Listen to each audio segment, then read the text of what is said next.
کال لے لیں پھر اس کے بعد میں آپ کی طرف آ رہا ہوں. جی السلام علیکم. السلام علیکم جی. وعلیکم السلام. جناب علی کیا حال ہے؟ بڑا کرم ہے پروردگار کا, آپ سنائیے. الحمدللہ. اصل میں نام نہیں بتانا چاہ رہے سر. جی ہاں, اور میں دوسرا سوچ رہا ہوں کہ یہ سوال کرنا اس وقت ٹی وی پہ مطلب صحیح ہے یا نہیں, لیکن میں بڑا کنفیوز ہوں, اس لیے مجھے لگ رہا ہے یہ سوال مجھے کر لینا چاہیے پلیز. بھائی دیکھو, اگر کنفیوژن ہے پوچھ لو. اگر وہ ایک ہاں دائرہ اسلام میں رہتے ہوئے پوچھو گے زیادہ اچھا ہے, اور دائرہ پاکستانی جو ہماری حدود ہے اس میں رہتے ہوئے کو مطلب ڈائریکٹ ہی کوئی سوال نہ پوچھ لینا نا کہ بیوی سے یہ جائز ہے کہ نہیں ہے. میرا سوال صرف اتنا سا ہے کہ میں ایک ایسی جاب کرتا ہوں جس میں تقریباً ہمارا جو آف ہوتا ہے نا وہ ایئرلی ہارڈلی مطلب ہمیں ملتا ہے 10 سے 12 دن کا. اچھا ٹھیک ہے. اب میں اس آف کے بعد آیا ہوں گھر اپنے, بٹ میری بیوی کے جو ایک قدرتی ایک نظام ہے ماہواری کا وہ اسٹارٹ ہو گیا ہے. اب میرے لیے کیا حکم ہے, مطلب کیا میرے لیے جائز ہے یا نہیں جائز؟ تو عجیب صحیح سوال ہے. مطلب اس پہ میں کیا کہہ سکتا ہوں آپ کو. 10 سے 12 دن کے لیے آئے ہو تو بھیا کو مطلب کون سا سسٹم لگا ہوا بھائی, 7 دن رک جاؤ, کیا ہو گیا اس میں؟ یہ ہمارے علماء کرام بھی یہی کہیں گے. سوری. بسم اللہ الرحمن الرحیم. پہلے تو اس سوال کا جواب دے کر پھر ہم آج کے ٹاپک کی طرف آتے ہیں. قرآن مجید میں اللہ تعالیٰ نے بڑا واضح فرمایا کہ تلک حدود اللہ فلا تعتدوها, یہ اللہ تعالیٰ کی حدیں, ان حدوں کو کراس نہ کرو. جی ہم بالکل. مسلمان ہیں ہی تب ہیں کہ مسلمان کہتے ہی اس کو ہیں کہ جو بغیر اپنی عقل کے ڈکوسلے چلائے اور اپنی ذات کے انوالو کیے وہ اللہ اور اس کے رسول کے احکام کے سامنے سر کو جھکا لیتا ہے. بالکل. تو ہمیں اللہ اور اس کے رسول نے منع کی ہے, پابندی لگائی ہے. تو کوئی بھی مرد ایام جو غیر طہارت ہیں عورت کے, ان میں اس کے قریب نہیں جا سکتا. جو چیزیں عورت کے لیے منع ہیں وہ قرآن پاک کو نہیں چھو سکتی, نماز نہیں پڑھ سکتی, قرآن کو پڑھ بھی نہیں سکتی, مسجد میں نہیں جا سکتی, کعبے کا طواف نہیں کر سکتی, اور ان ایام میں اس کی قربت نہیں ہو سکتی, جیسے کہ قرآن مجید میں آ گیا. جی بالکل. اب ہم آتے ہیں, اور مجھے پرسنلی کال کرنا, میں تمہیں میڈیکلی ریزنس بتاؤں گا, تو اس کے بعد تو تمہیں بالکل ہی سمجھ آ جانی ہے. جی آج ہم جس ٹاپک پر گفتگو کر رہے ہیں, جی ہاں سر, میں مفتی نوید صاحب کے دل کے درد کو سمجھتا ہوں, اور جذبات کو بھی جو انہوں نے بات کی ہے. وہ کافی ساری چیزیں درد تھا لیکن وہ بڑے دھیمے لہجے میں وہ بیان کرنے کی کوشش کر رہے تھے. بہرحال ہم اس سے قطع نظر, قرآن مجید برہان رشید میں اللہ تعالیٰ فرماتے ہیں الرجال قوامون علی النساء بما فضل اللہ بعضهم علی بعض. یعنی اللہ فرماتا ہے کہ میرا ایک قانون قدرت ہے, جیسے میں نے تمہیں حیوانوں پر فضیلت دی, حیوانوں کو میں نے نباتات پر فضیلت دی, نباتات کو میں نے جمادات پر فضیلت دی, اسی طرح میں نے انسانوں میں سے مردوں کو عورتوں پر فضیلت دی. بما فضل اللہ بعضهم علی بعض, یہ خدا ہے, رب ہے, اس نے یہ فضیلت عطا کی ہے. ٹھیک ہے.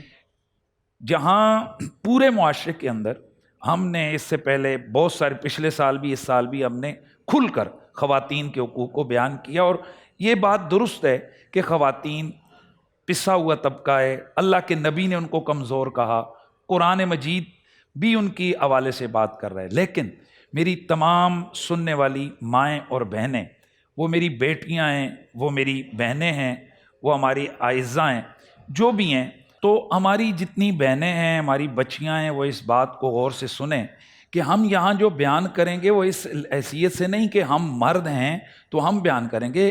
آپ کے ہاتھوں میں موبائل ہیں, آپ کے پاس لیپ ٹاپس ہیں, آج کل تو ماشاءاللہ سافٹ ویئر قرآن حدیث کے تفاسیر کے یہ عام ڈاؤن لوڈ ہوتے ہیں. میں جو حوالے دے رہا ہوں آپ فوراً اس کو سرچ کرنے پہ لگ جائیے کہ کیا یہ مرد ہونے کی وجہ سے یہ کہہ رہا ہے یا یہ حقیقت میں ایسی بات ہے. اور اگر حقیقت ایسا ہو تو پھر ہر بندہ اپنا محاسبہ کرے, ہر عورت ہر مرد کہ یار کیا ہم اللہ اور اس کے رسول کے حوالے سے ٹھیک کریں.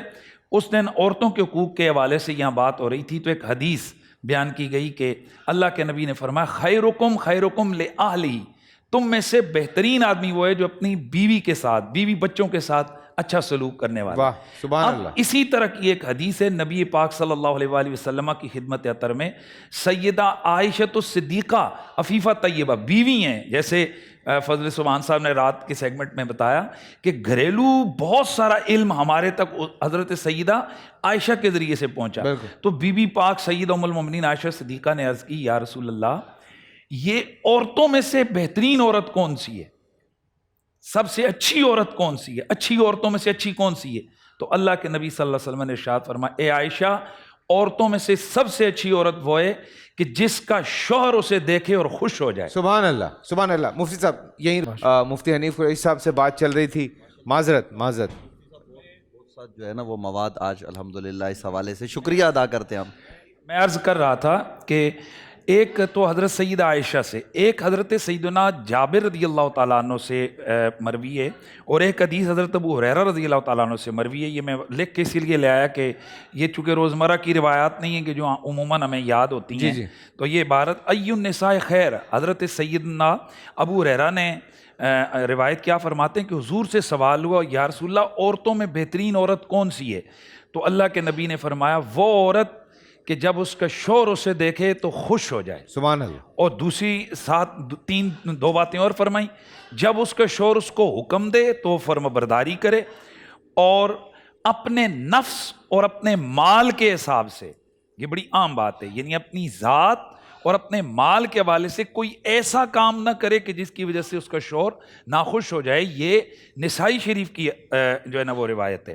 حضرت سیدہ عائشہ صدیقہ سلام اللہ علیہ آپ رسول اللہ صلی اللہ علیہ وآلہ وسلم سے سوال کرتی ہیں یا رسول اللہ عورت پر سب سے بڑا حق کس کا ہے؟ تو اللہ کے نبی صلی اللہ علیہ وسلم نے فرمایا اس کے شوہر کا حق ہے. فتح الباری نے اس حدیث کو روایت کی ہے. اور دوسری روایت میں کہ اللہ کے نبی نے فرمایا عورت پر سب سے بڑا حق اس کے شوہر کا ہے اور مرد پہ سب سے بڑا حق اس کی ماں کا ہے. واہ واہ. یہ آج ہمارے معاشرے میں چھوٹی چھوٹی بات پر خواتین اس وجہ سے شوہروں سے الجھ جاتی ہیں, میں یہاں کس کام کے لیے ہوں, میں کیوں لائی گئی ہوں, میں کیسے آ گئی ہوں, تو ماں کے ساتھ ہی لگا رہتا ہے. ارے بھائی غور کریں, ہمارا اسلام کیا کہتا ہے, تیری ذمہ داری شریعت نے لگائی, تجھ پر سب سے بڑا حق تیرے شوہر کا ہے اور تیرے شوہر پر سب سے بڑا حق اس کی ماں کا ہے. اب یہ روایت غور سے سنیے, کتاب القوائر میں حافظ ذہبی یہ حدیث لے کر آئے.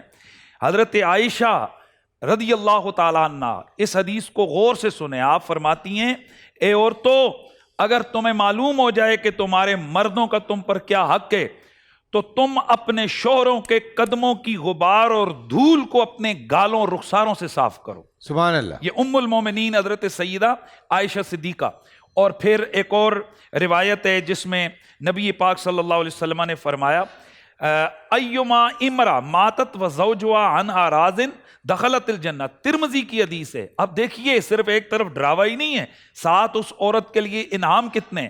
نبی پاک نے فرمایا ایسی عورت کہ جو اس حال میں مری کہ اس کا شوہر اس سے راضی تھا, اس کا ٹھکانہ جنت ہے. سبحان اللہ سبحان اللہ. اور ایک اور حدیث ہے ابن ماجہ کی, اللہ کے نبی نے فرمایا لا تؤدی المرأة حق ربها حتى تؤدی حق زوجها. اس وقت تک اس عورت کا رب کا حق پورا ادا نہیں ہو سکتا جب تک وہ اپنے شوہر کا حق ادا نہ کر لے. سبحان اللہ. اور پھر اسی طرح مشکاۃ شریف کے اندر حدیث ہے, اللہ کے نبی نے فرمایا اگر عورت 5 وقت کی نماز پڑھے, رمضان کے روزے رکھے اور اپنی عصمت و عفت یعنی اپنی پاکیزگی کی وہ حفاظت کرے, تو حضور نے فرمایا اور اپنے شوہر کی اطاعت کرے. کتنی چیزیں آ گئیں؟ 4 چیزیں آ گئیں. پہلی نماز, دوسرا روزہ, تیسری اپنی پاکیزگی کا خیال, یعنی کہ وہاں لفظ موجود ہیں جو میں اپنی ناموس کی حفاظت کرے, بالکل, اور اپنے شوہر کی اطاعت کرے.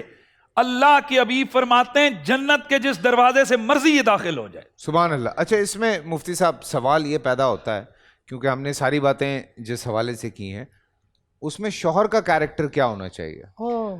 میں اس کی طرف آ رہا ہوں. دیکھیں اس دن ہم نے جس وقت باتیں کی ہیں خواتین کی, تو ہمیں شوہروں کے والے سے بات کم ہوئی ہے. نہیں ابھی آپ نے ایک بات کہی تھی نا, آپ نے ایک بات کہی تھی کہ کیا عورت کو بن سنور کے آنا چاہیے, آپ نے ایک لفظ بولا تھا. اب اس میں 2 حدیثیں میں عرض کر رہا ہوں, اور سننے والے ذرا سوچیں کہ شریعت نے ہمیں کیا سکھایا اور ہم کہاں جا رہے ہیں. اللہ کے نبی فرماتے ہیں, بخاری شریف کی حدیث ہے, اذر رجل دعا زوجته لحاجتی, اگر کوئی شوہر اپنی بیوی کو اپنی ضرورت طبی کے لیے بلاتا ہے, فلتاتے, تو حضور فرماتے ہیں وہ فوراً آئے. وَإِن كَانَتْ عَلَى التَّنُورِ, اگر وہ روٹیاں پکا رہی ہے, وہ چولہے پر کام کر رہی ہے, اس کو ادھر ہی چھوڑے اور سب سے پہلے شوہر کی اطاعت کرے. اذا دعا الرجل امرأته الى فراشه, اگر کبھی ضرورت پڑی مرد کو اور وہ عورت کو بلا رہا ہے تو فابت ان تجیہ, وہ انکار کر رہی ہے, میرا مرضی نہیں ہے بھائی, میری بھی تو کوئی ایکسپریس, میرے بھی تو کوئی ہے. اللہ کے نبی کیا فرماتے ہیں, لعنت الملائکۃ حتی تصبح, ساری رات فرشتے اس پر لعنت کرتے ہیں یہاں تک کہ صبح ہو جائے. یہ بخاری شریف کے اندر حدیث موجود ہے. اور جو آپ نے ارشاد فرمایا اس میں کیا ہے کہ آپ تو کہتے ہیں نا کہ عورت کو بننا چاہیے یا عورت کو جو ہے نا وہ سنورنا چاہیے. کتاب الکبائر کے اندر حافظ صاحب یہ لے کر آئے, کہتے ہیں کہ عورت پر شوہر کے جو حقوق ہیں ان میں سے یہ بھی ہے کہ وہ والدین, شوہر کے والدین اور اس کے رشتہ داروں سے حسن سلوک کرے, اور اس کے لیے ایسا کرنا واجب ہے. اور دوسری جگہ روایت موجود ہے, اللہ کے نبی صلی اللہ علیہ وسلم, آئے ہائے ہائے ہائے, بخاری شریف کی حدیث آ گئی, مزے کی روایت. اللہ کے حبیب تشریف لائے غزوے سے, تو غزوے سے واپسی پر اللہ کے نبی نے فرمایا, او لوگو, او مردو, فوراً گھروں میں داخل مت ہو جاؤ, ایک دم گھروں میں نہیں جانا, عورتوں کو مہلت دو تاکہ وہ صفائی کر لیں, غسل کر کے تیار ہو جائیں, بن سنور لیں. ان کو پتہ لگ گیا کہ ہمارے شوہر آ رہے ہیں تو وہ اس سے پہلے, تمہارے آنے سے پہلے وہ تیاری کر لیں, بن سنور لیں, ان کو مہلت دو, وہ بالوں کو ٹھیک کر لیں اور اپنی صفائی کر لیں. اب جو اس چیز حدیث کو سامنے رکھتے ہوئے فقہائے کرام, میں فقہ حنفی کے حوالے سے بات کر رہا ہوں, فقہائے احناف نے تقریباً 7-8 فقہاء نے لکھا ہے کہ یہ صرف عورت کے لیے عام مباح نہیں ہے کہ وہ مرد کے لیے بنے, بلکہ عورت کے لیے واجب ہے کہ وہ اپنے شوہر کے سکون کے لیے, اس کو خوش کرنے کے لیے وہ بن سنور کر اس کے پاس ہے. سبحان اللہ, سبحان اللہ, بہت اچھی بات ہے. اور ابھی مفتی صاحب نے ایک بات کی, جی میں آ رہا ہوں, ساری باتوں کی تائید کی ہے قریشی صاحب نے, ہم دل سے شکریہ ادا کرتے ہیں. جو گفتگو ہم نے کی انہوں نے بحوالہ بات کی ہے, ہم نے بھی حدیث کے حوالے دیے. نوید بھائی نا بالکل الگ بورڈ میں چل رہے ہیں. مفتی صاحب نے جو ابھی ایک بات کی فیملی کے حوالے سے, تو مفتی صاحب میں کچھ خواتین جو اس وقت دیکھ رہی ہوں گی, میں ان کو یہ بتاؤں کہ عورتوں کے حقوق کے حوالے سے ہم نے بڑا لمبا ایک پروگرام کیا تھا, آپ وہ بھی دیکھ لیجئے گا. اس میں شوہر کا کیا کیریکٹر ہونا چاہیے, کیا نہیں ہونا چاہیے, وہ ہم نے پوری تفصیل جو ہے وہ اس میں بیان کی ہوئی ہے.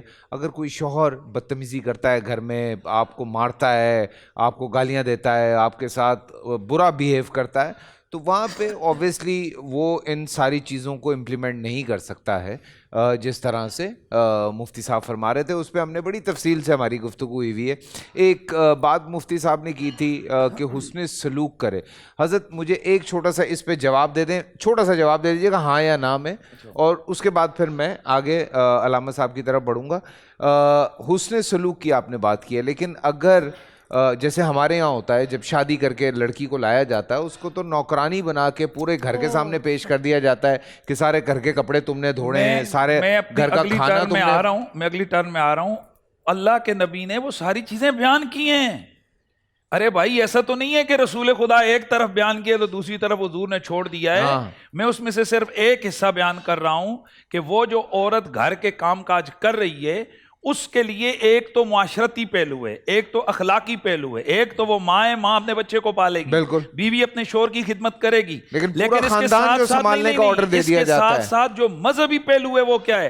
اللہ کے نبی نے فرمایا وہ عورت جو گھر کے کام کاج میں مصروف رہتی ہے اپنے شوہر کی خدمت میں, جس میں حتیٰ کہ جھاڑو پونچھا بھی آپ سمجھ سکتے ہیں آتا ہے, حضور فرماتے ہیں کہ اس کو وہ ثواب ملے گا جو مجاہد کو میدان جہاد کا ثواب ملتا ہے. نہیں آپ میرا سوال نہیں سمجھے, چھوٹی سی بات نہیں ہے. آپ میرا سوال نہیں سمجھے. میں یہ کہہ رہا ہوں اس پہ کیا یہ فرض ہے کہ وہ پورے خاندان کی خدمت میں لگ جائے؟ نہیں. دیکھیں حسن سلوک کا مطلب کیا ہے کہ اگر اس شوہر کی والدہ آئی ہے, اس شوہر کی والدہ آپ کہہ رہے تھے کچھ, جی مفتی صاحب کی بات ہو رہی ہے. اچھا ایک جی, اگر اس کی والدہ اس کے گھر میں آئی ہے اس کی عزت کرے, اور اگر اس کے رشتہ دار آئے ہیں کدھر سے آگے ہو, کیا ہو گیا ہے, یہ نہیں, ان کو اچھے انداز سے ان سے پیش آئے کہ جس طرح وہ اپنے شوہر کی عزت کرتی ہے اس کے شوہر کی اس کی وجہ سے انسلٹ نہ ہو.